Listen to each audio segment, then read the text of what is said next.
আমি সবিনয়ে বক্তব্য প্রদানের জন্য আহ্বান করব আজকের অনুষ্ঠানের সম্মানিত সভাপতি, আমাদের পরম আকাঙ্ক্ষিত ব্যক্তি ইঞ্জিনিয়ার লিখন কান্তি দাস মহোদয়কে তার সমাপনী বক্তব্য প্রদানের সবিনয় অনুরোধ জ্ঞাপন করছি।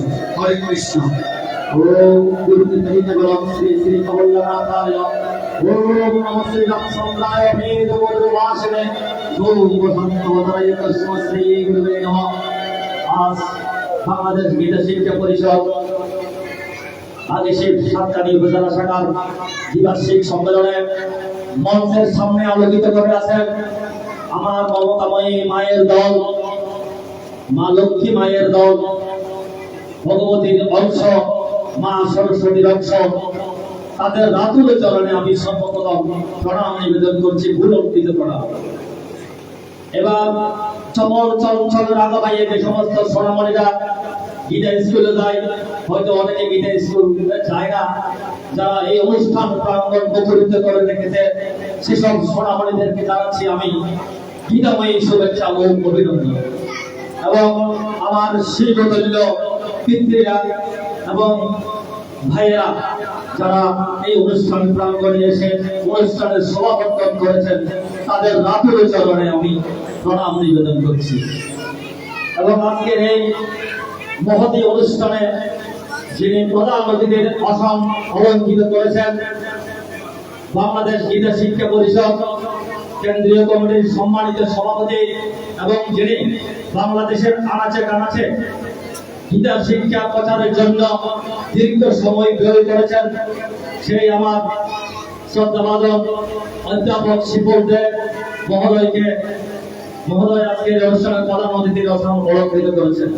এবং আজকের অনুষ্ঠানে প্রধান বক্তার আসন অলঙ্কৃত করছেন বাংলাদেশ গীতা শিক্ষা পরিষদ কেন্দ্রীয় কমিটির সম্মানিত সাধারণ সম্পাদক, যিনি আমাদের শিবদানার সাথে দেশের আনাচে কানাচে গীতা শিক্ষা প্রচারের ভূমিকা রাখছেন, লায়ন জীবন মোহনী মহোদয়।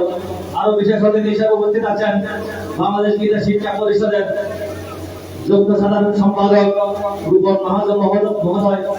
আরো এখানে যিনি স্বাগত বক্তব্য দিয়েছেন আমার ছাত্রী উপজেলা শাখার সম্মানিত সাধারণ সম্পাদক, যার এই ছাত্রী উপজেলা শাখায় আমি 12 সেপ্টেম্বর 2023 সালে আমাদের দুজনকে সভাপতি, আমাকে সাধারণ সম্পাদক উনাকে করে আমাদের লায়ন নিবন্ধা এবং শিবদারা আমাদেরকে একটি দায়িত্ব তুলে দিয়েছিলেন বাংলাদেশ গীতা শিক্ষা পরিষদের। আমরা আমাদের বুদ্ধ দহন কমিটির সাবেক সভাপতি রাজীবরা আশীর্বাদে বিভিন্ন জায়গায় আমরা সাহায্য সহযোগিতা করতে পেরেছি, তাই আমি আমাদের ধন্যবাদ এবং কৃতজ্ঞতা জানাচ্ছি। এবং আজকের অনুষ্ঠানে আরো বিশেষ অতিথি হিসেবে উপস্থিত আছেন যিনি এত অঞ্চলে গীতা প্রচার করেন, গীতার সুর অমৃত প্রচার করেন, আমাদের শ্রদ্ধাবান কুন্দ মহোদয়। এবং বিশেষ অতিথি হিসেবে আরো উপস্থিত আছেন যে আজকের এই কাঞ্চনে আমরা একটা অনুষ্ঠান করতে পেরেছি, সম্মেলন করতে পেরেছি, যারা ক্লান্ত পরিশ্রম, সেই আমাদের বাবু দত্ত ভাই এবং যার কবির কণ্ঠ সঞ্চালনায় আজকের এই অনুষ্ঠান প্রাণ ফিরে পেয়েছে আমাদের শ্রদ্ধাভাজন পুরন্দয় দাস। এবং যিনি স্বাগত বক্তব্য দিয়ে মনে হয়েছে যেন আমার শ্রীকৃষ্ণ অনাদি আদি গোবিন্দ এখানে এসে বিরাজমান হয়েছেন। সেই চুক্তধরের প্রথমে মধুমাখা কণ্ঠে যে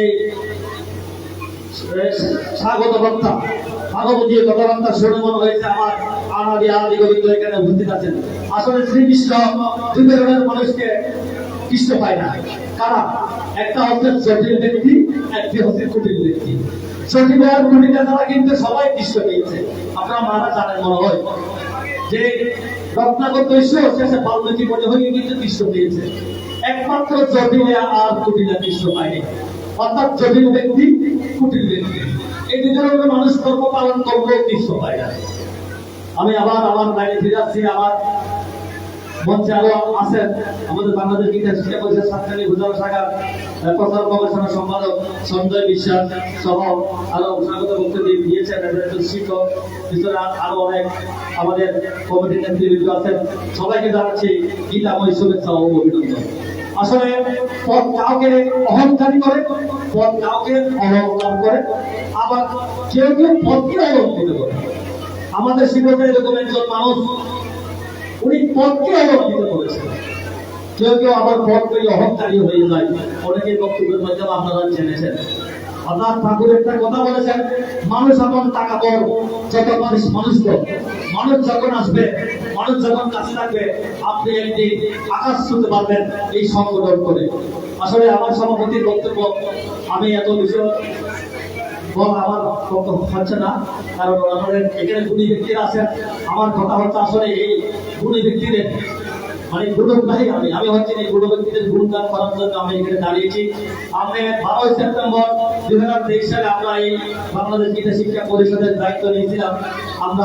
আজকে আমরা এই সম্মেলনের মাধ্যমে আমি আর লাইন বাসিন্দা এবং সহ আমরা পুরো কমিটি আমরা বিদায় নিয়ে নতুন কমিটিদের হাতে আমরা আজকে দায়িত্ব তুলে দেবো। কিছুক্ষণ পরে আমরা এখানে কমিটি ঘোষণা করব। আপনারা ধৈর্য সহকারে একটু বসবেন। যারা দায়িত্ব পালন করবেন তারা একটু বিনম্রতা ত্যাগ করে। কিছুক্ষণ আগে অনেক বক্তারা বলেছেন অনেক সংগঠন থাকবে গীতার প্রচার করতে, কারণ গীতার মধ্যে যে 800 অধ্যায় আছে, আমরা তো 19 অধ্যায় প্রচার করবো না। 700 শ্লোক আছে, আমরা তো আর 800 শ্লোক প্রচার করবো না। কিন্তু কেউ কেউ এই বিষয়টাকে হীনমন্যতায় ভোগেন। তাদেরকে আমি বলেছি জটিল ব্যক্তি এবং কুটিল ব্যক্তি। তারা মাঠে কৃষ্ণ মাঠে ঘোরাঘুরি খেলেও তারা কোনোদিন কৃষ্ণ পাবে না। যারা হরিণ নামের দোলায় ঘোরাঘুরি খেলেও তাদের মধ্যে অহংকার যার মধ্যে আছে সে কৃষ্ণ পাবে না। নেপোলিয়ন একটি কথা বলেছিলেন, আমাকে একটি শিক্ষিত মা দাও, আমি শিক্ষিত জাতি দেবো। নেপোলিয়ন কিন্তু সার্টিফিকেট দাবি মায়ের কথা বলে নাই। যে মায়েরা এখানে বসে আছেন, যে মায়ের সন্তান গীতা স্কুলে যায়, যে মায়ের সন্তান স্কুলে যায়, যে মায়ের সন্তান কলেজে যায়, যে মায়ের সন্তান কোথায় যায়, কার সাথে মিশে গাঁজা খায় না, গীতা পড়ে, সেটা খবর রাখে, সেই শিক্ষিত মায়ের কথা বলেছেন। সার্টিফিকেট দাবি এখানে মা নয়। যে মায়েরা সার্বজ্ঞ নেই, সমাজে কি হচ্ছে, আমার ছেলে কি করছে, আমার সন্তান কার সাথে মিশছে, সেই খবর রাখে, ফিরে হচ্ছে শিক্ষিত মা। আপনারা অনেকে ভুল করি, নেপোলিয়নের শিক্ষিত মা কিন্তু সার্টিফিকেট দাবি মানে। এটা আমি আপনাদেরকে বুঝাতে পারছি কিনা জানি, আমার খুব জ্ঞান। আমার অনেক কিছু বলা ছিল। আসলে এই অনেকেই এখানে প্রসাদ দেওয়া হবে, আজকে কমিটি ঘোষণা হবে। আমি আজকে আপনাদের এই সবাই যারা এসেছেন তাদের রাতুলের চরণে প্রণাম নিবেদন করছি, তাদের মঙ্গল কামনা করছি। আজকে যারা অতিথিরা এসেছেন দূর দূরান্ত থেকে, তাদের মঙ্গল কামনা করছি।